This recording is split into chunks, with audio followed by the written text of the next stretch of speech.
ವಿದ್ಯಾನಾಮन्तರಾಶಯ ಹೃದಯಾಗ ಶುದ್ಧ ವಿದ್ಯಾಗ ಮುಖಾಗ ಚ ನಮೋ ನಮಃ. ಅಪಾದಮೂಲಿಪರ್ಯಂతం ಗುರುಣಾಮಾಕೃತಿಂ ಸ್ಮರೇತ್ ತೇನ ವಿಘ್ನಾಃ ಪ್ರಣಶ್ಯಂತಿ ಸಿದ್ಧ್ಯಂತಿ ಚ ಮನೋರಥಾಃ.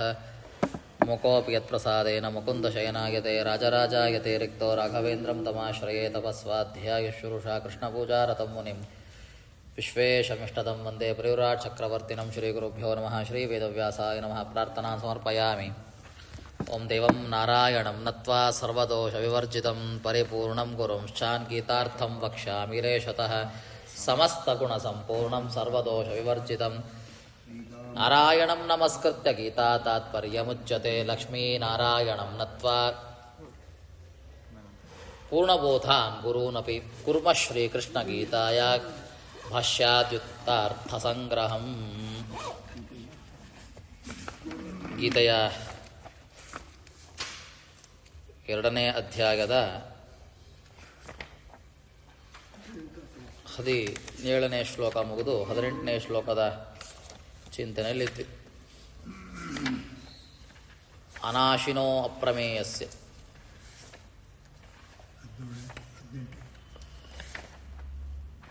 ಅಲ್ವಾ?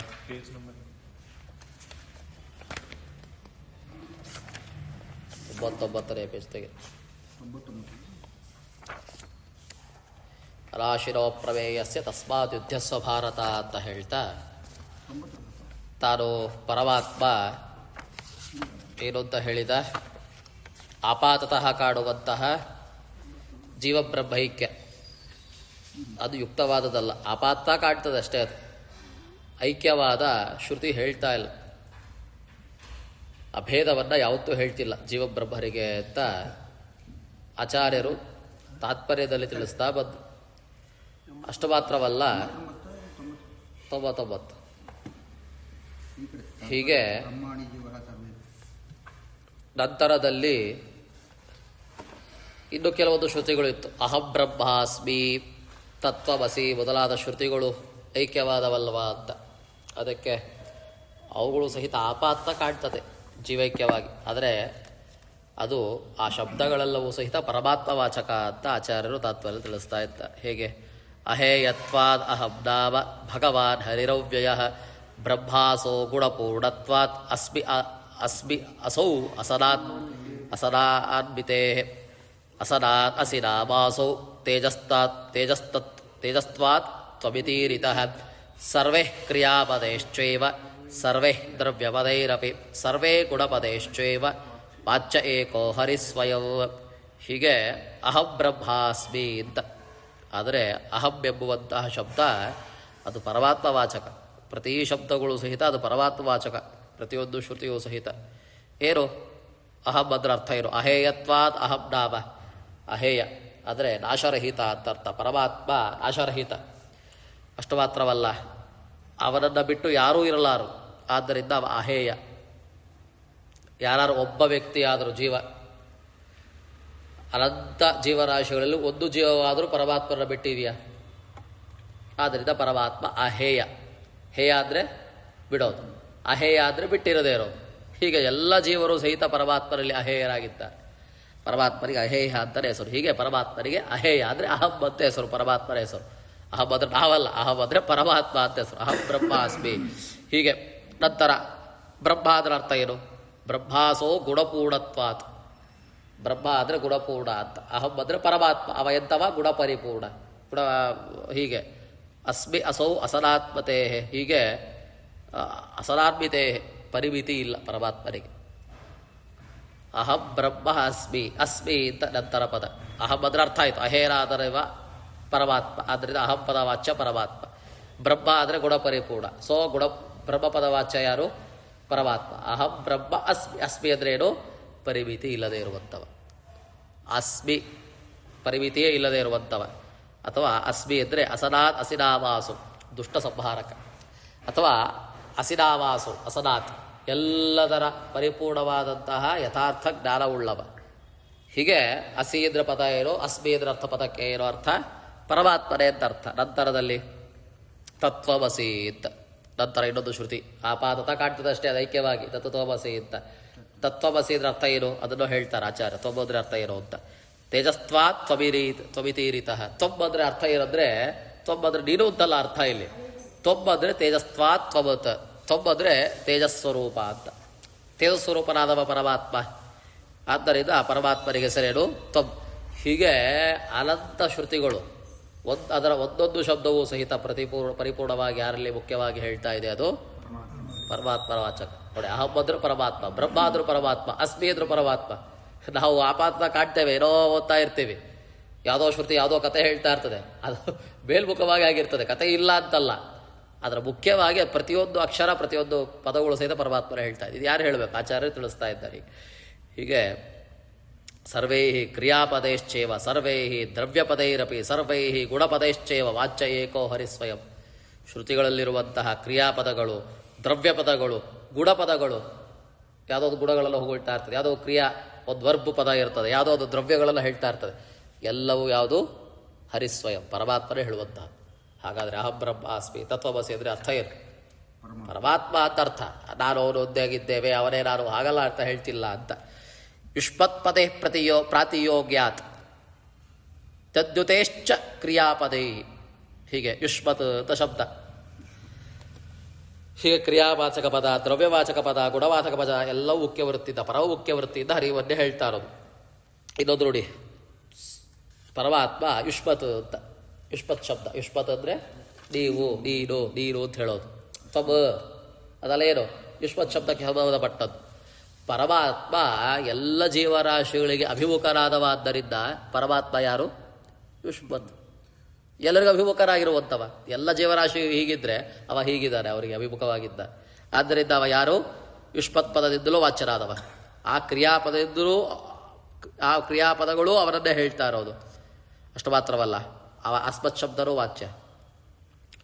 ತತ್ವಮಸಿ ಅಂತ ಆ ಕ್ರಿಯಾಪದ ವಾಚ್ಯನೂ ಪರಮಾತ್ಮನೇ. ಅಹಂ ಬ್ರಹ್ಮಾಸ್ಮಿ, ಅಹಂ ಅಂದರೆ ಯಾವ ಶಬ್ದ? ಅದು ಅಸ್ಮತ್ ಶಬ್ದ.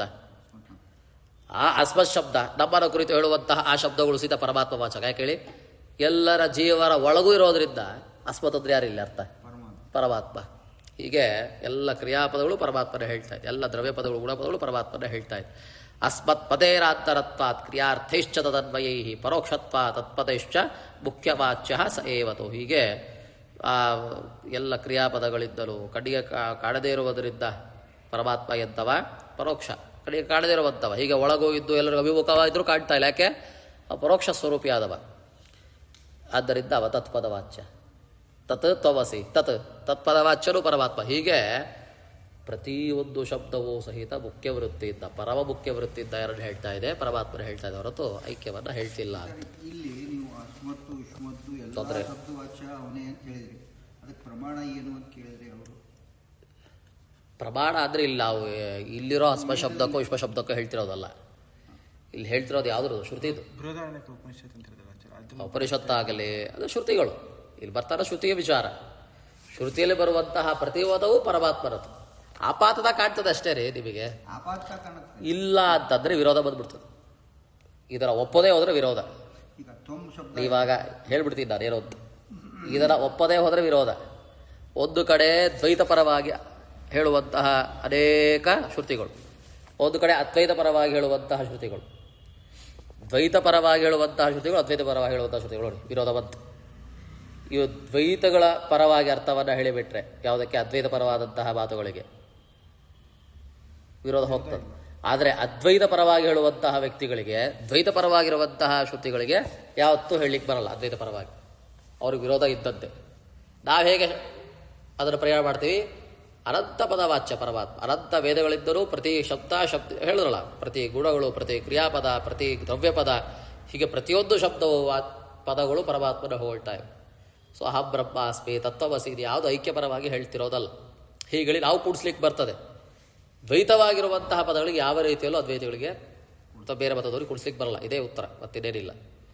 ಇಲ್ಲಿ ಹೇಗ್ರಿ ಈಗ ಹೇಳ್ತೀರಾ ಅಂತ ಮತ್ತೆ ಪ್ರಶ್ನೆ ಮಾಡುವಾಗಿಲ್ಲ. ಅದು ಹೇಳ್ತದೆ, ಶ್ರುತಿಗಳು ಹೇಳ್ತವೆ ಬೇರೆ ಬೇರೆ ಬೇರೆ. ಅದು ಕೂಡಿಸ್ಲಿಕ್ಕೆ ಆಚಾರ ಬುದ್ಧ ಹೇಳ್ತಾರೆ.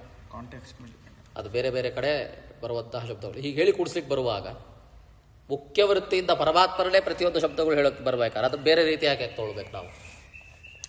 ಹಿಂದೂ ಅದೇ ಹೇಳಿದ್ದು, ಏನೋ ಪರಬ್ರಹ್ಮ ವೇದ ಬ್ರಹ್ಮೈವ ಭವತಿ. ಅಷ್ಟು ಮಾತ್ರವಲ್ಲ, ಎಷ್ಟು ಶಬ್ದಗಳು ಹೇಳಿದ್ರು. ಎನ್ನ ಪಶ್ಯೇತ್ ಪರೋ ವಿಷ್ಣು ದ್ವಿತೀಯತ್ವೇನ ಸತ್ಯತಃ ಅಲ್ವಾ? ಎಷ್ಟು ಯದ್ವೈ ತನ್ನ ಪಶ್ಯತಿ ಪಶ್ಯನ್ನೇವ ತನ್ನೇ ಪಶ್ಯತಿ ನಹಿ ದ್ರಷ್ಟು ದ್ರಷ್ಟೇವ ನಿಲೇಪೋ ವಿದ್ಯತೆ ಪರಮ ಬ್ರಹ್ಮವೇದ ಬ್ರಹ್ಮೈವ ಭವತಿ ತತ್ವಮಸಿ. ಹೀಗೆ ಎಷ್ಟು ಶ್ರುತಿಗಳಿವೆ. ಎಲ್ಲವನ್ನ ದ್ವೈತವಾಗಿ ಹೇಳಲಿಕ್ಕೆ ಬರ್ತದೆ. ಇದನ್ನು ಸಾಧನೆ ಮಾಡಲಿಕ್ಕೆ ಹೋಗಿದ್ದೆ ಇವಾಗ ತತ್ವಮಸಿ ಬ್ರಹ್ಮಾಸ್ಮಿ ಶ್ರುತಿಯ ಅರ್ಥವನ್ನು ಚಿಂತನೆ ಮಾಡ್ತಿರೋದು ಇವತ್ತು ನಾವು, ಅಲ್ವಾ?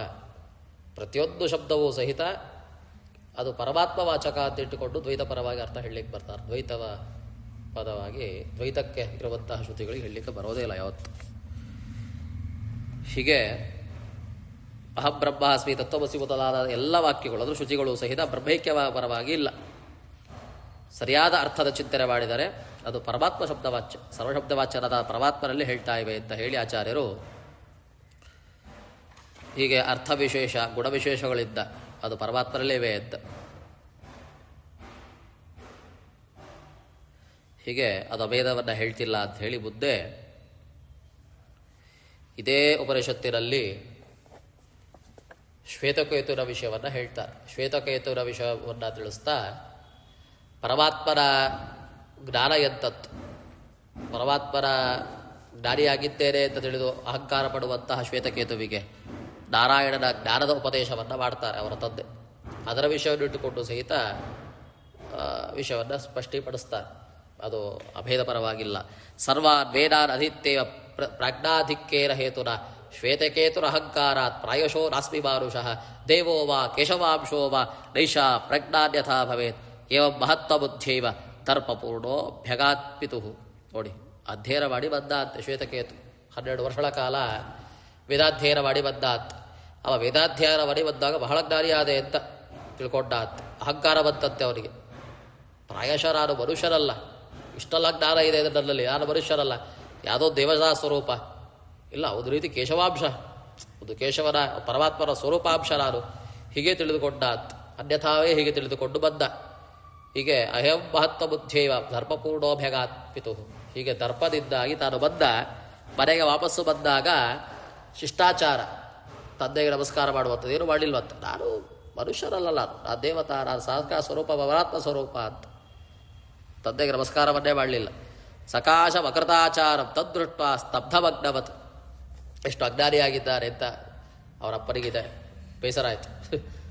ಏನು ಶಿಷ್ಟಾಚಾರಣೆ ಮಾಡ್ತಿಲ್ಲ, ಎಲ್ಲ ತಿಳಿದವರು ಓದ್ತಿದ್ದಾರಲ್ಲ, ಎಂತಹ ಅಜ್ಞಾನೀವ ಅಂತ. ಪಿತೋವಾಚ ಕುತಃ ಪುತ್ರ ಸ್ತಬ್ಧತಾ ತ್ವಾವುಪಾಗತ. ಏನಪ್ಪ ಏನೋ ತಂದ್ಕೊಂಡಿದ್ಯಾ ಅಂತ ಕೇಳಿದ. ಶಿಷ್ಟಾಚಾರವನ್ನು ತಿಳಿಯದೆ ಅಜ್ಞಾನಿಯ ಇದ್ದ, ದರ್ಪದಿಂದ ಬೆರೀತಾ ಇದೆಯಲ್ಲ, ದರ್ಪ ಏಕಪ್ಪ ಅಂತ ಕೇಳಿದ. ಯಾಕೆ ನಿನಗೆ ಎಲ್ಲಿಂದ ದರ್ಪ ಬಂತು? ನೀನು ಪರಮಾತ್ಮರನ್ನ ನಾರಾಯಣರನ್ನ ಗುರುಗಳಲ್ಲಿ ಕೇಳಿ ತಿಳಿದುಕೊಳ್ಳಿಲ್ಲ ಅಂತ ಹೇಳ್ತಾರೆ.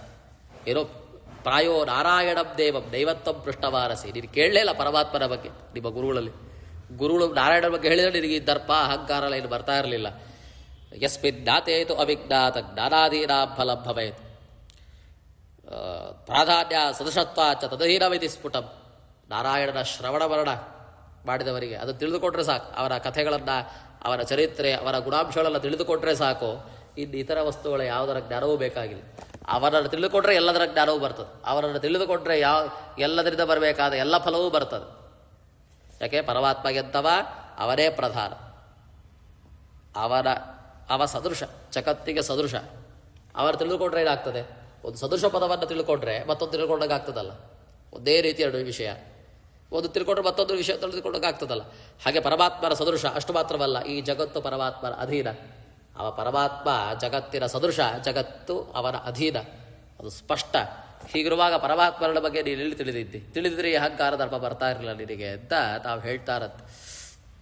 ಹೀಗೆ ಇಡೀ ಜಗತ್ತೇ ಪರಮಾತ್ಮನ ಅಧೀನದಲ್ಲಿದೆ. ತತ್ಸೃಷ್ಟಂ ಚೇತಿ ವಿಜ್ಞಾತಂ ಫಲವದ್ಧಿ ಭವೇತ್ ಜಗತ್. ಅಂತಹ ಅಧೀನವಾದಂತಹ ಜಗತ್ತು ಪರಮಾತ್ಮನ ಸೃಷ್ಟಿಗೆ ಒಳಪಟ್ಟಿವೆ. ಪರಮಾತ್ಮನ ಸೃಷ್ಟಿಗೆ ಒಳಪಟ್ಟಿರೋದಿದ್ದರೆ ಆ ಪರಮಾತ್ಮ ತಿಳ್ಕೊಂಡ್ರೆ ಸಾಕು, ಜಗತ್ತನ್ನು ತಿಳ್ಕೊಂಡ ಫಲ ಬರುತ್ತದೆ. ಸ್ವತಂತ್ರೇಣಾಸಿ ವಿಜ್ಞಾನ ಮಿಥ್ಯಾ ಜ್ಞಾನಮನರ್ಥಕತೆ. ಹೀಗೆ ಜಗತ್ತು ಸ್ವತಂತ್ರ ಅಂತ ತಿಳ್ಕೊಂಡ್ರೆ ಅದು ಮಿಥ್ಯಾಜ್ಞಾನ. ಈ ಮಿಥ್ಯಾಜ್ಞಾನದಿಂದ ಅನರ್ಥ ಉಂಟಾಗ್ತದೆ. ಜಗತ್ತು ಎಂಥದ್ದು? ಅದು ಸ್ವತಂತ್ರ ಅಲ್ಲ, ಪರತಂತ್ರ. ಪರಮಾತ್ಮ ಸ್ವತಂತ್ರನಾದವ.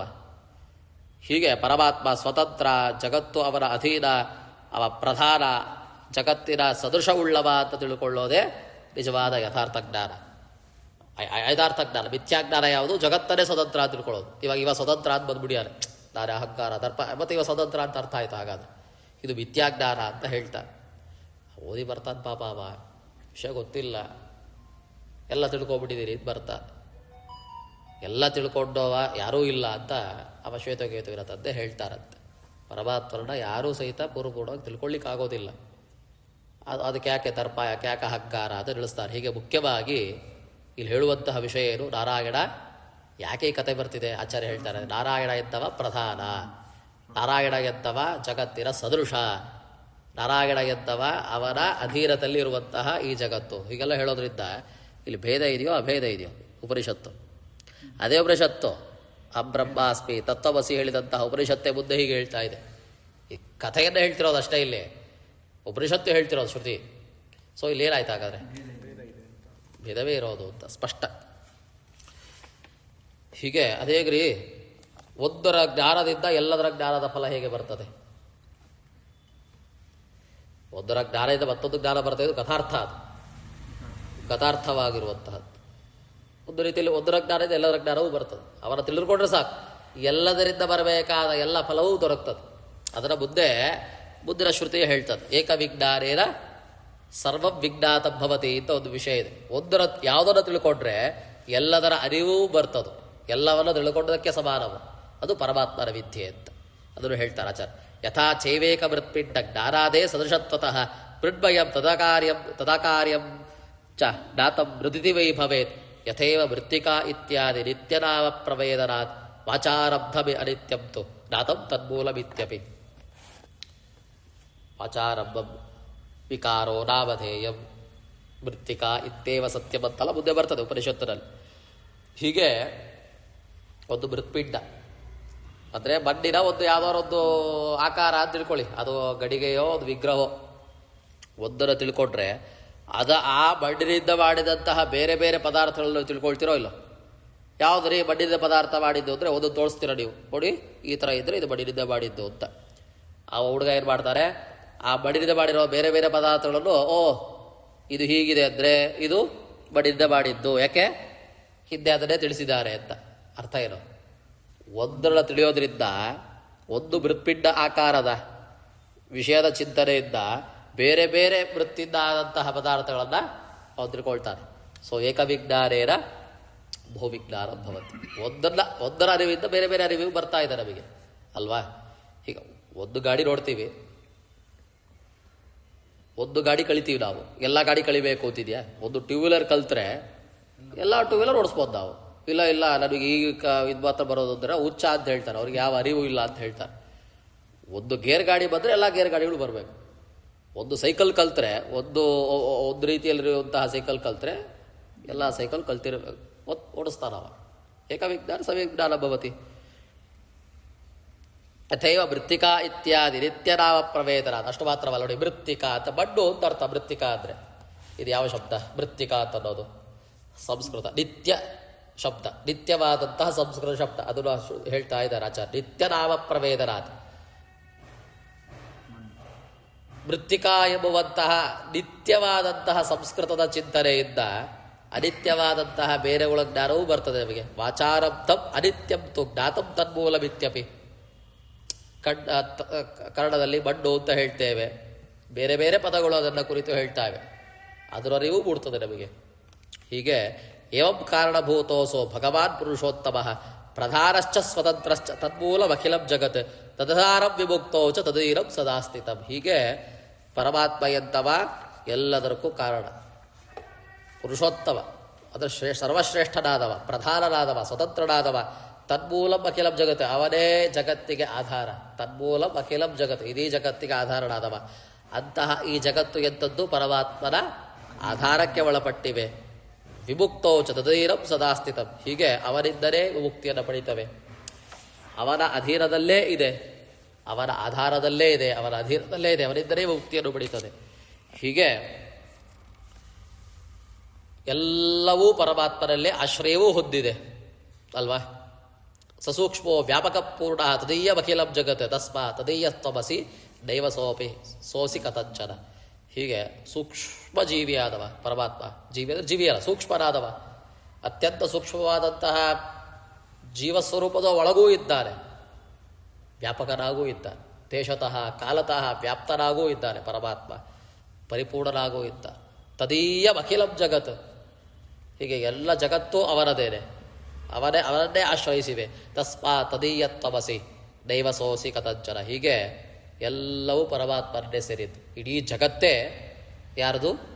ಪರಮಾತ್ಮನಿಗೆ ಸೇರಿದ್ದು. ಆದ್ದರಿಂದ ಎಲ್ಲವೂ ಪರಮಾತ್ಮನ ಅಧೀನ, ಯಾವತ್ತೂ ಸಹಿತ ನೀನು ಅವನಾಗಲಾರಿ.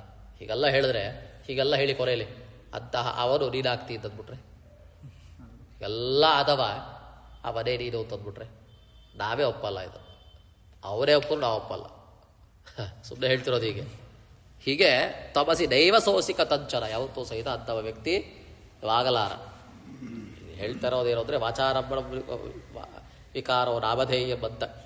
ಒಂದು ನಾಮವನ್ನು ತಿಳ್ಕೊಂಡ್ರೆ ಎಲ್ಲರ ನಾಮ ತಿಳ್ಕೊಂಡಂಗೆ ಆಗ್ತದೆ. ಇವೆಲ್ಲ ಇರೋದ್ರಿಂದ ಪರಮಾತ್ಮನ ಒಬ್ಬನ್ನು ತಿಳ್ಕೊಂಡ್ರೆ ಅವ ಎಲ್ಲದಕ್ಕೂ ಆಧಾರ, ಎಲ್ಲದಕ್ಕೂ ಆಶ್ರಯ ಹೊಂದಿದ ಜಗತ್ತು ಅಂದರೆ ಅವನಿದ್ದರೆ ಪರಮಾತ್ಮನಿದ್ದೇ ಬಂದಂಥ ಜಗತ್ತು ಅಂದರೆ ಜಗತ್ತನ್ನು ತಿಳ್ಕೊಂಡ ಹಾಗೆ.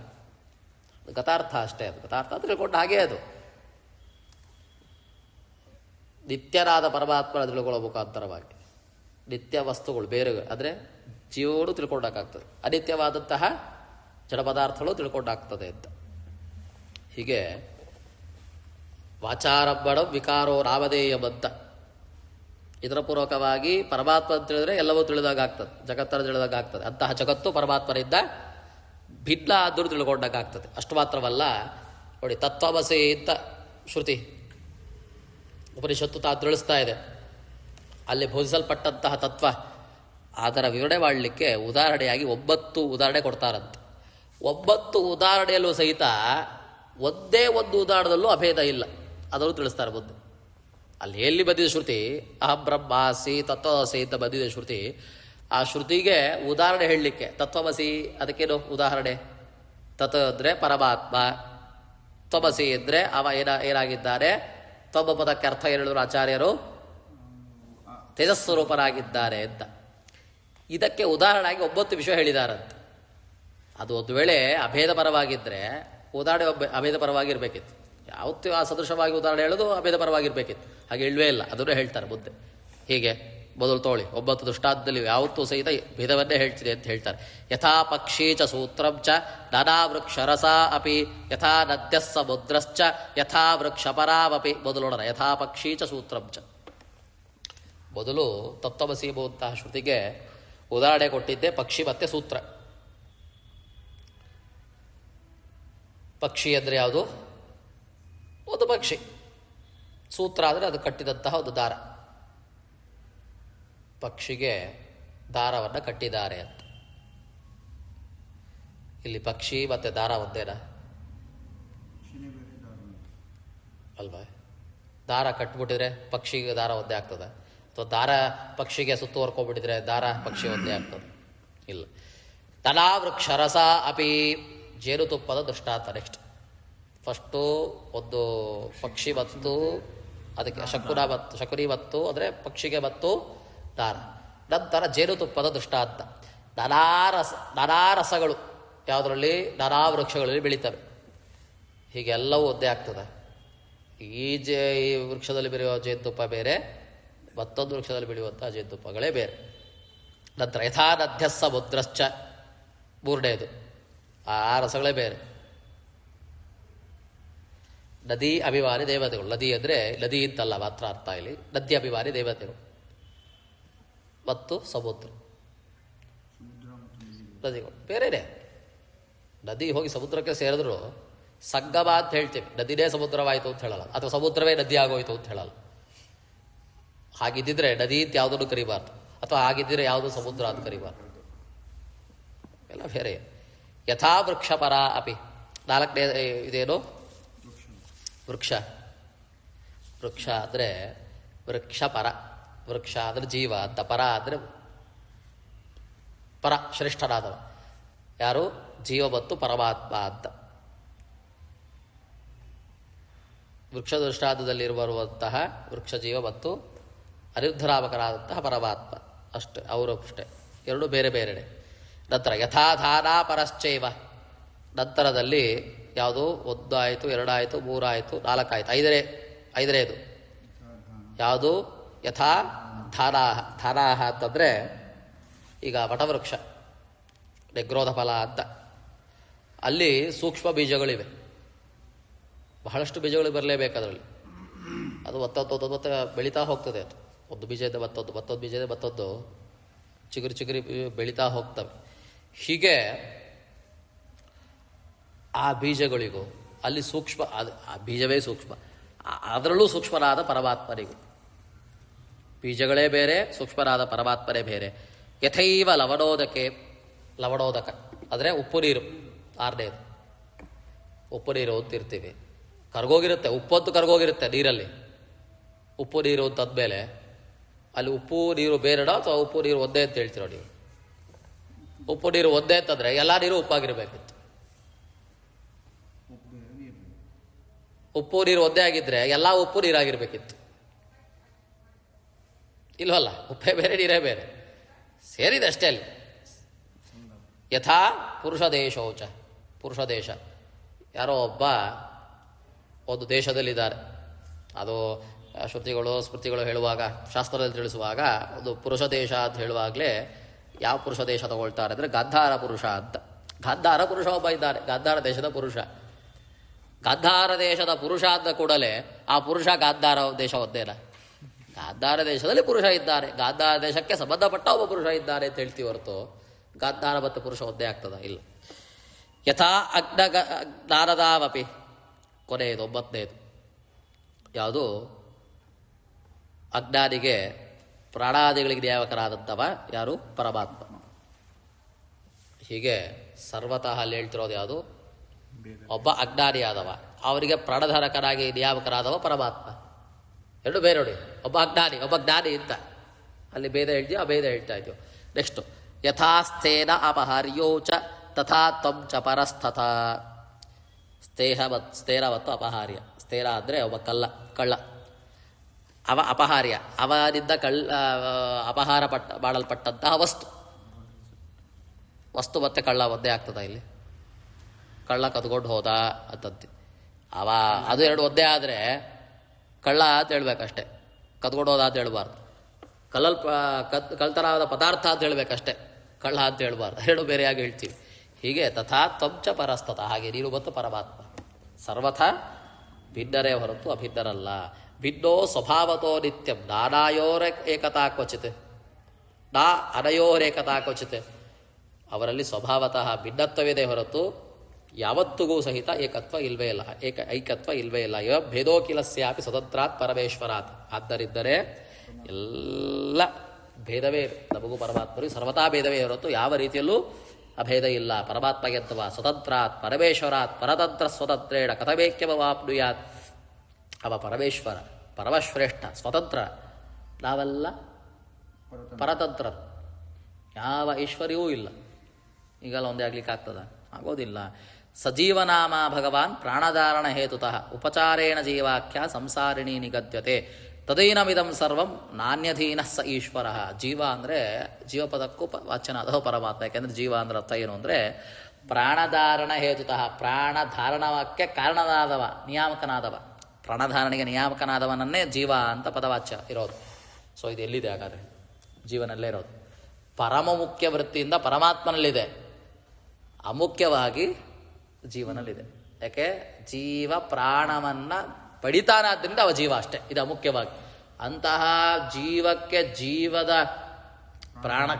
ಕಾರಣತ್ವವನ್ನು ನಿಯಾಮಕತ್ವ ಕೊಡ್ತಾನಲ್ಲ, ಅವ ಮುಖ್ಯ ವೃತ್ತಿಯಿಂದ ಜೀವ. ನಾವಲ್ಲ, ಮುಖ್ಯ ವೃತ್ತಿಯಿಂದ ಜೀವ ಅಷ್ಟೇ, ಯಾರು? ಸಂಸಾರಿಗಳು. ಹೀಗೆ ತದೈನಮಿದಂ ಸರ್ವಂ, ಹೀಗೆ ಪ್ರತಿಯೊಂದೂ ಸಹಿತ ಪರಮಾತ್ಮನ ಅಧೀನದಲ್ಲಿದೆ. ನಾಣ್ಯಾಧೀನ ಸ ಈಶ್ವರ. ಆದರೆ ಪರಮಾತ್ಮ ಯಾರ ಅಧೀನನೂ ಅಲ್ಲ ಅಂತ.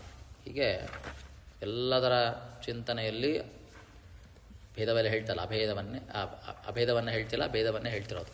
ಯಾವತ್ತಿಗೂ ಭೇದವೇ ಇರೋದು, ಪರಮಾತ್ಮನಿಗೂ ನಮಗೂ ಅಂತ ಹೇಳಿ ಮುಂದೆ ಪ್ರಪಂಚೋ ಯದಿ ವಿದ್ಯೇತ ಅಂತ ಒಂದು ಮಾತನ್ನು ತಗೊಳ್ತಾರೆ. ಪ್ರಪಂಚೋ ಯದಿ ವಿದ್ಯೇತ ಅದ್ವೈತಂ ಪರಮಾರ್ಥತಃ ಅಂತ ಶ್ರುತಿ ಹೇಳೋದಿದು. ಹೇಳಿದ ಕೂಡಲೇ ಅನಿಸ್ತದಂದರೆ ಅದ್ವೈತಂ ಪರಮಾರ್ಥತಃ, ಅದ್ವೈತ ಪರಮಾರ್ಥ, ಅದ್ವೈತವೇ ನಿತ್ಯ ಅಂತ ಆಗ್ತದೆ. ಆದರೆ ಆಚಾರ್ಯ ಹೇಳ್ತಾರೆ ಪ್ರಪಂಚೋ ಯದಿ ವಿದ್ಯೇತ. ಇಲ್ಲಿ ಹೇಳ್ತಿರೋ ವಿಷಯ ಏನು ಅಂದರೆ ಪ್ರಪಂಚ. ಪಂಚ ಅಂದರೆ ಏನು? ಪಂಚ ಅಂದರೆ 5, ಅಂದರೆ ಭೇದ ಪಂಚಕಗಳನ್ನು ಹೇಳ್ತಾ ಇದೆ ವಿಷಯ. ಇಲ್ಲಿ ಪಂಚಭೇದಗಳು ಸತ್ಯ ಅಂತ ತಿಳಿಸ್ತಾರೆ. ಜೀವೇಶ್ವರ ವಿಧ ಚೈವ ಜಡೇಶ್ವರ ವಿಧ ತತ ಜೀವಭೇದೋ ವಿತಶ್ಚೈವ ಜಡಜೀವ ವಿಧ ತತ ಜಡಭೇದೋ ವಿತಶ್ಚೇತಿ ಪ್ರಪಂಚೋ ಭೇದ ಪಂಚಕ. ಪ್ರಪಂಚೋ ಯದಿ ವಿದ್ಯೇತ ಅಂದರೆ ಪ್ರಪಂಚ, ಪಂಚಕ ಭೇದ ಪಂಚಕ ಅಂತ ಅರ್ಥ. ಈ ಪ್ರಪಂಚ ಅಂದರೆ ಪ್ರಪಂಚೋ ಯದಿ ವಿದ್ಯೇತ, ಭೇದ ಪ್ರಪಂಚಕ ಯದಿ ವಿದ್ಯೇತ ಅಂತ ನೋಡಲ್ಲ ಅದು ಹೇಗೆ ಅಂತ. ಏನೋ ಜೀವೇಶ್ವರ ವಿಧಾಚೇವ, ಜೀವ ಮತ್ತು ಈಶ್ವರ ಭೇದ, ಜಡ ಈಶ್ವರ ಭೇದ ಎರಡನೇದಾಯಿತು. ಜೀವಗಳಲ್ಲಿ ವಿಧ ಅದರ ಪರಸ್ಪರ ಭೇದ, ಜಡ ಜೀವಗಳಿಗೆ ಭೇದ, ಕೊನೆಯಲ್ಲಿ ಜಡಭೇದ ವಿಧ, ಜಡಗಳಿಗೆ ಭೇದ. ಆಯ್ತಾಯ್ತಲ್ಲ. ಮೊದಲು ಈಶ್ವರ ಭೇದ, ನಂತರ ಜಡ ಈಶ್ವರ ಭೇದ, ನಂತರ ಜೀವ ಭೇದ, ನಂತರ ಜಡ ಜೀವ ಭೇದ, ನಂತರ ಜಡ ಭೇದ. ವಿಧ ಆದರೆ ಪರಸ್ಪರ ಅಂತ. ಹೀಗೆ ಇಲ್ಲಿ ಹೇಳ್ತಿರೋದಿರತ್ತ ಪ್ರಪಂಚೋ ಭೇದ ಪಂಚಕ ಅಂತ ತಿಳಿಸ್ತಾ ಇದೆ. ಈ ಭೇದವು ನಿತ್ಯವಾದದ್ದು ತಿಳಿಬೇಕು, ಹುಟ್ಟತಕ್ಕದ್ದಲ್ಲ ಅಂದರೆ ಹೇಳಬೇಕು. ಸನಿತ್ಯ ಏವನೋತ್ಪಾದ್ಯ ಉತ್ಪಾದ್ಯಶ್ಚೇದೇಶದೇಪೈ ತಸ್ಮಾದ್ ಅನಾದಿವಾರೇವ ಪ್ರಪಂಚೋ ಭೇದ ಪಂಚಕಾತ್ ವಿಷ್ಣು ಪ್ರಜ್ಞಾವಿದಂ ಯಸ್ಮಾತ್ ದ್ವೈತಂ ನ ಭ್ರಾಂತಿ ಕಲ್ಪಿತಂ. ಇಂತಹ ಭೇದ ಪ್ರಪಂಚಕ ಪಂಚರೀತಿಯಾದಂತಹ ಇರೋ ಪಂಚ ಭೇದ ಅವುಗಳು ಹುಟ್ಟಿದ್ದಲ್ಲ. ಹುಟ್ಟಿದ್ದು ಅಂತಾದರೆ ಅದೇನಾಗಬೇಕಿತ್ತು? ನಿತ್ಯ ಅಂತಾಗಬಾರ್ದಾಗಿತ್ತು. ಅದು ನಿತ್ಯವಾದದ್ದು ಯಾವತ್ತೂ ಸಹಿತ ಹುಟ್ಟು ಅಂತಿಲ್ಲ. ಅಷ್ಟು ಮಾತ್ರವಲ್ಲ, ಅದಕ್ಕೂ ನಾಶವೂ ಇಲ್ಲ. ಆದ್ದರಿಂದ ಅದು ಅನಾದಿ ನಿತ್ಯ. ಹುಟ್ಟು ಇಲ್ಲ ಅದಕ್ಕೆ, ಅದರಿಂದ ಅದು ಅನಾದಿ. ಅದಕ್ಕೆ ಸಾವೂ ಇಲ್ಲ. ಪಂಚಭೇದ ತಾರತಮ್ಯ ನಿತ್ಯ. ಇದು ಇಲ್ಲಿಗೆ ಲಿಮಿಟ್ಲಿ ಇದಾದರೆ ಏನೋ ಕಲ್ಪ ಪ್ರಳಯ ಆಗಿಬಿಟ್ರೆ ಇಲ್ಲ. ಸೊ ಅನಾದಿ ನಿತ್ಯ. ಹೀಗೆ ವಿಷ್ಣು ಪ್ರಜ್ಞಾ ಇದಂ ಯಸ್ಮಾತ್ ದ್ವೈತಂ ನ ಭ್ರಾಂತಿ ಕಲ್ಪಿತವು. ಹೀಗೆ ಆ ಭೇದ, ಈ ಪಂಚಭೇದ ಎಂಥದ್ದು ಅನಾದಿಯಾದದ್ದು, ನಿತ್ಯವಾದದ್ದು ಆದ್ದರಿಂದ, ಸತ್ಯವಾದದ್ದು ಆದ್ದರಿಂದ ಅದು ಭ್ರಾಂತಿ ಕಲ್ಪಿತವಲ್ಲ. ದ್ವೈತ ಭ್ರಾಂತಿ ಕಲ್ಪಿತವಲ್ಲ. ಇದೇ ನಮ್ಮ ದ್ವೈತದ ಸಿದ್ಧಾಂತ. ಪಂಚಭೇದ ತಾರತಮ್ಯವೇ ದ್ವೈತ ಸಿದ್ಧಾಂತ. ಆ ದ್ವೈತ ಏನು ಭ್ರಾಂತಿ ಕಲ್ಪಿತವಾದದ್ದಲ್ಲ ಅಂತ ಹೇಳ್ತಾರೆ. ವಿಷ್ಣು ಪ್ರಜ್ಞಾ ಅದ್ವೈತ ಪರಮಾರ್ಥೋಸೋ ಭಗವಾನ್ ವಿಷ್ಣುರವ್ಯಯ ಪರಮತ್ವಂ ಸ್ವತಂತ್ರತ್ವಂ ಸರ್ವಶಕ್ತಿತ್ವಮೇವ ಚ. ಹೀಗೆ ಇಂತಹ ಭೇದ ವಿಷ್ಣುವಿನಿಂದ ತಿಳಿದಿದ್ದು, ಅವನಿಂದ ನಿರ್ಮಿತವಾದಂತಹ ಈ ಭೇದ ಸತ್ಯವಾದದ್ದು ಹೌದು, ಭ್ರಾಂತಿ ಕಲ್ಪಿತವಾದದ್ದು ಅಲ್ಲ. ನಂತರ ಪರಮಾರ್ಥ ಸ್ವರೂಪನಾದವ, ನಾಶರಹಿತನಾದವ ಪರಮಾತ್ಮ, ಅವ ಅದ್ವೈತಂ ಪರಮಾರ್ಥತಃ. ಇಲ್ಲ, ಹೊರಗಿನ ಅರ್ಥ ಎದ್ದು ಕಾಣ್ತದೆ ಅಂದರೆ ಅದ್ವೈತ ಪರಮಾರ್ಥ, ದ್ವೈತ ಸರಿಯಾದದ್ದಲ್ಲ ಅಂತ.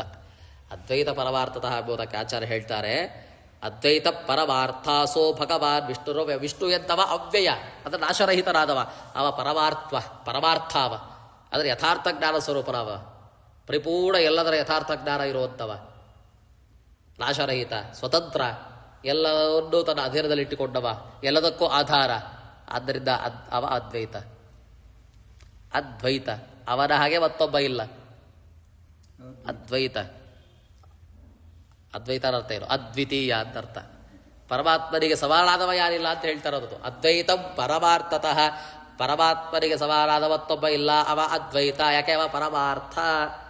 ಅವರ ಹಾಗೆ ಪರಮಾರ್ಥ ಯಾರೂ ಇಲ್ಲ. ಪರಮಾರ್ಥ ಪದಕರ್ತರು ಎಲ್ಲದರ ಜ್ಞಾನವುಳ್ಳವ, ಎಲ್ಲದರನ್ನು ಸೃಷ್ಟಿ ಮಾಡುವಂಥವ, ಎಲ್ಲದರ ಆಧಾರವಾಗಿಟ್ಟುಕೊಂಡವ, ಎಲ್ಲದಕ್ಕೂ ಆಶ್ರಯ. ಸೊ ಅದ್ವೈತ ಪರಮಾರ್ಥದ ಅಂದರೆ ಅದ್ವೈತ ಪರಮಾರ್ಥ ಅಂತ ಹೇಳ್ತಿಲ್ಲ ಇಲ್ಲಿ. ಯಾವುದೊಂದು ಸಿದ್ಧಾಂತವನ್ನು, ಯಾವುದೋ ವಿಷಯವನ್ನು ಐಕ್ಯ ಹೇಳ್ತಿಲ್ಲ ಇಲ್ಲಿ. ಐಕ್ಯವನ್ನು ಪರಮಾರ್ಥ ಅಂತ ಹೇಳ್ತಿಲ್ಲ. ಅದ್ವೈತ ರೂಪಿಯಾದವ ಯಾರು? ಪರಮಾತ್ಮ. ಅವ ಪರಮಾರ್ಥ ಅಂತ ಹೇಳ್ತಾ ಇದೆ. ಹೀಗೆ ಪರಮತ್ವಂ ಸ್ವತಂತ್ರಂ ಸರ್ವಶಕ್ತಿತ್ವಮೇವ ಚ. ಅದೇ ಆಗಿ ಹೇಳ್ತೀರಾದರೆ ಅದ್ವೈತ ರೂಪಿಯಾದವ ಯಾಕೆ ಅಂದರೆ ನೋಡಿ ಹೇಳ್ತೀವಿ, ಅವ ಯಾಕೆ ಅದ್ವಿತೀಯ? ಅದ್ವೈತ ಅಂದರೆ ಅದ್ವಿತೀಯ ಸ್ವರೂಪ, ಸರ್ವಶ್ರೇಷ್ಠ ಸರ್ವೋತ್ತಮ. ಯಾಕೆ ಅಂದರೆ ಪರಮತ್ವಂ ಸ್ವತಂತ್ರತ್ವಂ ಸರ್ವಶಕ್ತಿತ್ವಮೇವ ಚ.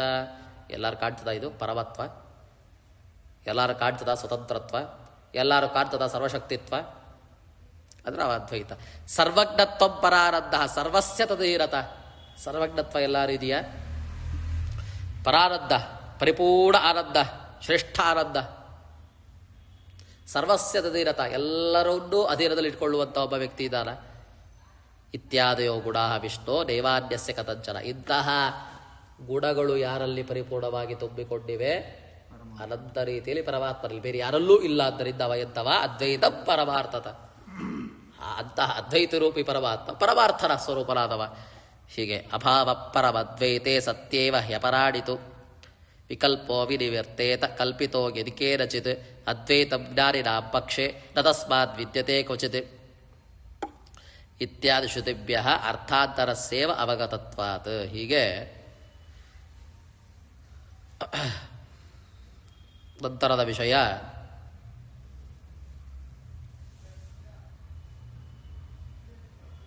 ಅದ್ವೈತವಾದ ಅರ್ಥ ಅಂದರೆ ಇರ್ತೇವೋ ಇದೆಲ್ಲ ವಿಷ್ಣುಪರವಾಗಿರುವಂತಹದ್ದು, ವಿಷ್ಣುವಿನಲ್ಲೇ ಪರಮಾರ್ಥ ಸ್ವರೂಪಿಯಾಗಿರುವಂಥದ್ದು. ಅದ್ವೈತ ಪರಮಾರ್ಥದ ಅಂದರೆ ವಿಷ್ಣು ಪದ ವಾಚ್ಯಕಗಳು, ಅದ ಪದಗಳಲ್ಲ ಅಂತ ಹೇಳಿ ಬುದ್ಧೆ ಅವರೊಂದು ಮಾತನ್ನು ಹೇಳ್ತಾರೆ. ಭೇದ ಅಜ್ಞಾನ ಕಲ್ಪಿತ ಅಂತ.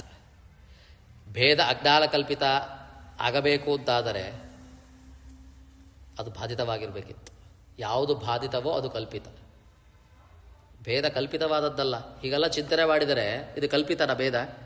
ಅವ ಸ್ವತಂತ್ರ, ಅವರ ಅಧೀನದಲ್ಲಿರುವಂತಹ ಜಗತ್ತು, ಅವರ ಆಧಾರ, ಅವರ ಆಶ್ರಯತ್ವ, ಅವರ ಅಚಿಂತ್ಯಾದ್ಭುತ ಶಕ್ತಿತ್ವ, ಸರ್ವಜ್ಞತ್ವ, ಇದೆಲ್ಲ ನೋಡಿದ್ರೆ ಇದು ಭೇದ ಕಲ್ಪಿತನೋ ಅಕಲ್ಪಿತನೋ?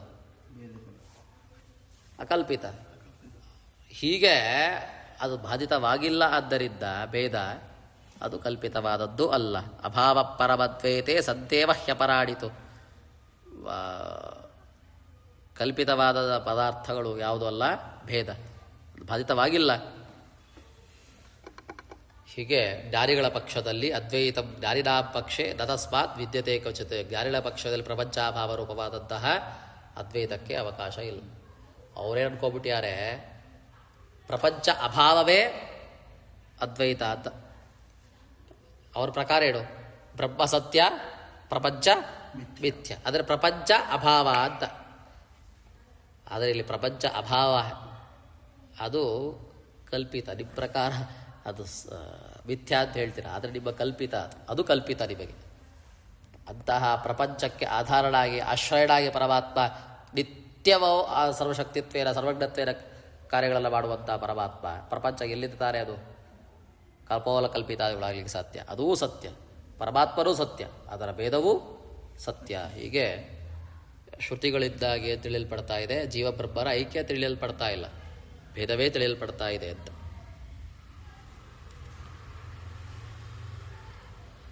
ಅವರು ಪ್ರಪಂಚೋಗಿದೆ ವಿದ್ಯೇತ ಅಂತ. ಪ್ರಪಂಚ ಒಂದು ವೇಳೆ ಇದ್ದಿದ್ದರೆ ಅಂತ ಅವ್ರು ಅರ್ಥ ಮಾಡ್ತಾರೆ. ಇಲ್ಲ ಹಾಗೆ ಅರ್ಥ ಹೇಳ್ತಾಯಿಲ್ಲ. ಪ್ರಪಂಚೋಗಿದೆ ವಿದ್ಯೇತ ಅರ್ಥ ಏನು? ಪ್ರಪಂಚ ಪಂಚ ಅಂದರೆ ಪಂಚ, ಅಂದರೆ ಭೇದ ಪಂಚಕ ಒಂದು ವೇಳೆ ಇದ್ದಿದ್ದರೆ ಹಾಗೆ ಅರ್ಥ ತಗೊಂಡ್ರೆ ಪ್ರಪಂಚೋಗಿದೆ ವಿದ್ಯೇತ ಅದ್ವೈತ ಪರಮಾರ್ಥ. ಆ ಪಂಚಭೇದಗಳ ಚಿಂತನೆ ಇದ್ದರೆ ಅದ್ವೈತರಾದವ, ಅದರ ಪರಿಪೂರ್ಣರಾದವ ಅದ್ವಿತೀಯರಾದ ಪರಮಾತ್ಮರ ಚಿಂತನೆವಾಗಲಿಕ್ಕೆ ಆಗ್ತದೆ. ಅವರ ಚಿಂತನೆ ಇದ್ದರೆ ಭೇದ ಪ್ರಪಂಚವನ್ನು ಚಿಂತನೆ ಮಾಡಲಿಕ್ಕೆ ಆಗ್ತದೆ ಅಂತ ಹೀಗೆ ಕುಡಿಸ್ಲಿಕ್ಕೆ ಬರ್ತದೆ. ಹೊರತು ಅಲ್ಲಿ ಮಿಥ್ಯಾತ್ವನ ಹೇಳ್ತಾರೆ, ಜಗತ್ತಿಗೆ ಮಿಥ್ಯಾತ್ವನ ಹೇಳಿ ಐಕ್ಯವನ್ನು ಸಹಿತ ಹೇಳ್ತಾ ಇಲ್ಲ ಅಂತ. ಹೀಗೆ ಹೇಳ್ತಾ ಮುಂದೆ ನೋಡಿ, ವಾಚಾರಬ್ಬಣ ವಿಕಾರೋಣಾಮಧೇಯ ಮೃತ್ತಿಕಾ ಇತ್ತೇವ ಸತ್ಯ ಮತ್ತೆಲ್ಲ ಪದಗಳಿದೆ ಅಲ್ಲ ಶ್ರುತಿಗಳಲ್ಲಿ. ಅದ್ವೈತ ಪರವಾಗಿ ಅರ್ಥ ಹೇಳಿಬಿಟ್ರೆ ಕೆಲವೊಂದು ಪದಗಳೆಲ್ಲ ವ್ಯರ್ಥ ಅಂತ ಆಗ್ತದೆ. ಅಲ್ಲಿ ಅದು ಯಾರೋ ಮಾಡಿದ್ದಲ್ಲ, ಅದು ಅಪೌರುಷೇಯ. ಆ ಅಪೌರುಷೇಯ ವೇದಗಳಲ್ಲಿ ಬರುವಂತಹ ಕೆಲವೊಂದು ಪದಗಳೇ ವ್ಯರ್ಥ ಅಂತ ಆಗ್ತದೆ. ಯಾವುದ್ಯಾವುದು? ಏಕ, ಪಿಂಡ, ನಾಮಧೇಯ, ಇದೆಲ್ಲ ವ್ಯರ್ಥ. ಅಲ್ಲಿ ಹೇಳುವಾಗ ಇರುತ್ತಾ ವಾಚಾರಬ್ಬಣ ವಿಕಾರೋ ನಾಮಧೇಯಂ ಮೃತ್ತಿಕಾ ಇತ್ತೇವ ಸತ್ಯ ಮಾತ್ರ ಇಲ್ಲ. ಅಲ್ಲಿ ಏಕಪದ ಪಿಂಡ ಪದಗಳೆಲ್ಲ ಬರ್ತದೆ. ಇದೆಲ್ಲ ವ್ಯರ್ಥ ಅಂತಾಗಿ ಬಿಡ್ತದೆ. ಆದ್ದರಿಂದ ಅಲ್ಲಿ ಹೇಳುವುದು ಐಕ್ಯಪರವಲ್ಲ, ಭೇದಪರವಾಗಿ ಶ್ರುತಿಗಳು ಇವೆ ಅಂತ ತಿಳಿಬೇಕು. ಅದನ್ನು ಮುಂದಿನ ಪಾಠದಲ್ಲಿ ನೋಡೋಣ. ಯಾಕೆ ಅವುಗಳೆಲ್ಲ ಚಿಂತನೆಯನ್ನು ಭೇದಪರವಾಗಿ ಅರ್ಥ ಮಾಡಬೇಕು, ಅದ್ವೈತ ಪರವಾಗಿ ಅರ್ಥ ಮಾಡಿಬಿಟ್ರೆ ಯಾಕೆ ವ್ಯರ್ಥ, ಪದಗಳೇ ವ್ಯರ್ಥ ಅಂತಾಗಿ ಬಿಡ್ತದೆ. ಅಷ್ಟು ಮಾತ್ರವಲ್ಲ, ಮುಂದೆ ಐತದಾತ್ಮ್ಯವಿದವು ಅಂತೆಲ್ಲ ಶ್ರುತಿ ಇದೆ. ಐತದಾತ್ಮ್ಯವು ಅಂದರೆ ಒಂದೇ ಅಂತ. ಅದರ ಅರ್ಥ ಏನು? ಐತದಾತ್ಮ್ಯವಿದಂ ಸರ್ವಂ, ಅದರ ಅರ್ಥ ಏನು? ಸರ್ವಂ ಇದಂ ಖಲು ಬ್ರಹ್ಮ, ಅದರ ಅರ್ಥದ ಚಿಂತನೆ ಏನು? ಹೀಗೆ ನಾನಾ ಶಾಖೆಗಳಿವೆ ಶ್ರುತಿಗಳಲ್ಲಿ. ಪ್ರತಿಯೊಂದು ಶಾಖೆಯಲ್ಲೂ ಅಪಾತದ ಕಾಡುವಂತಹ ಐಕ್ಯವಾದ, ಅಪಾತದ ಕಾಡ್ತದೆ ಅಷ್ಟೇ, ಅದು ಭೇದಪರವೇ. ಹೀಗೆ ಭೇದಪರವಾಗಿ ಅನುವಾದವನ್ನು ಮಾಡಿ ಅದನ್ನು ನಿಷೇಧಿಸಿ ಅಭೇದಪರವಾಗಿ ಅರ್ಥ ಮಾಡೋದು ಸರಿಯಲ್ಲ ಅಂತಲೂ ಮುಂದೆ ಹೇಳ್ತಾರೆ. ಸರಿಯಾದ ಕ್ರಮದಲ್ಲಿ ಭೇದಪರವಾಗಿ ಅರ್ಥವನ್ನು ಮಾಡುವಾಗ ಅದು ನಿಷೇಧ ಮಾಡಿ ಅಭೇದಪರವಾಗಿ ಅರ್ಥ ಮಾಡೋದು ಸರಿಯಲ್ಲ ಅಂತೆಲ್ಲ ತಿಳಿಸ್ತಾರೆ. ಹೀಗೆ ಅನಾಶಿನೋ ಅಪ್ರಮೇಯಸ್ಯ ತಸ್ಮಾತ್ ಯುದ್ಧಸ್ವ ಭಾರತ. ಅನಾಶಿಯಾದವ, ಅಪ್ರಮೇಯ ಸ್ವರೂಪನಾದವ ಪರಮಾತ್ಮ, ನಾಲ್ಕು ರೀತಿಯಲ್ಲೂ ನಾಶರಹಿತನಾದವ, ಅಪ್ರಮೇಯ ಸ್ವರೂಪ, ಅವರ ತಿಳ್ಕೊಳ್ಳೋಕ್ಕೆ ಬಹಳ ಕಷ್ಟ. ಅಂಥವರ ಅನುಗ್ರಹ, ಅಂಥವರಿಂದ ಮೋಕ್ಷ ಪಡೆಯಬೇಕು. ತಸ್ಮಾತ್ ಯುದ್ಧಸ್ವ ಭಾರತ. ಆದ್ದರಿಂದ ಯುದ್ಧ ಮಾಡು. ಅದರ ಅರ್ಥ ಏನು? ನಿನ್ನ ಸ್ವಕರ್ಮವನ್ನು ಮಾಡು. ಸ್ವಕರ್ಮವನ್ನು ನನ್ನ ಅರ್ಚನೆ, ನನ್ನ ಪೂಜನೆ, ಆರಾಧನೆ ಅಂತ ಮಾಡು. ಸ್ವಕರ್ಮಣ ತವಭ್ಯರ್ಚ ಮೋಕ್ಷಂ ವಿದ್ದಂತಿ ಮಾನವ. ಪರಮಾತ್ಮನ ಅವರವರ ಸ್ವಕರ್ಮದಿಂದಾಗಿ ಅರ್ಚನೆ ಮಾಡ್ತಾ, ಆರಾಧನೆ ಮಾಡ್ತಾ ಮೋಕ್ಷವನ್ನು ಪಡಿತಾರೆ. ಇದು ಸ್ಮೃತಿಗಳು ಹೇಳುವಂತಹ ಮಾತು. ಇದನ್ನೇ ಪರಮಾತ್ಮ ಹೇಳ್ತಾ ಇದ್ದ. ಅನಾಶಿರೋ ಅಪ್ರಮೇಯಸ್ಯ ತಸ್ಮಾತ್ ಯುದ್ಧಸ್ವ ಭಾರತ. ಅನಾಶಿಯಾದ ಅಪ್ರಮೇಯರಾದ ಪರಮಾತ್ಮನ ಅನುಗ್ರಹ, ನನ್ನಿಂದ ಮೋಕ್ಷ ಪಡೆಯಬೇಕಾದದ್ದಲ್ಲಿ ಯುದ್ಧವನ್ನು ಮಾಡುವಂತ ಇಲ್ಲಿ ಹೇಳುವಾಗ ಅನಾಶಿರೋ ಅಪ್ರಮೇಯ ಎಂಬುವ ಪದವನ್ನು ಇಟ್ಕೊಂಡೆ ಇಲ್ಲಿ ಐಕ್ಯ ಹೇಳ್ತಾ ಇದೆ ಅಂತ ಅದ್ವೈತಿಗಳ ವಾದ. ಯಾವ ಶ್ರುತಿಗಳು ಐಕ್ಯ ಹೇಳ್ತಿಲ್ಲ ಅಂತ ದ್ವೈತಿಗಳ ಪರವಾದದಲ್ಲಿ ಆಚಾರ್ಯರು ತಾತ್ಪರ್ಯದಲ್ಲಿ ಬಿಡಿಸ್ತಾ ಹೋಗ್ತಾರೆ. ಇದು ಸ್ವಲ್ಪ ವಿಷಯ ಇದೆ, ಅದರ ಮುಂದಿನ ಪಾಠದಲ್ಲಿ ನೋಡೋಣ. ಸ್ಟಾರ್ ಬಡ ವಸ್ತು.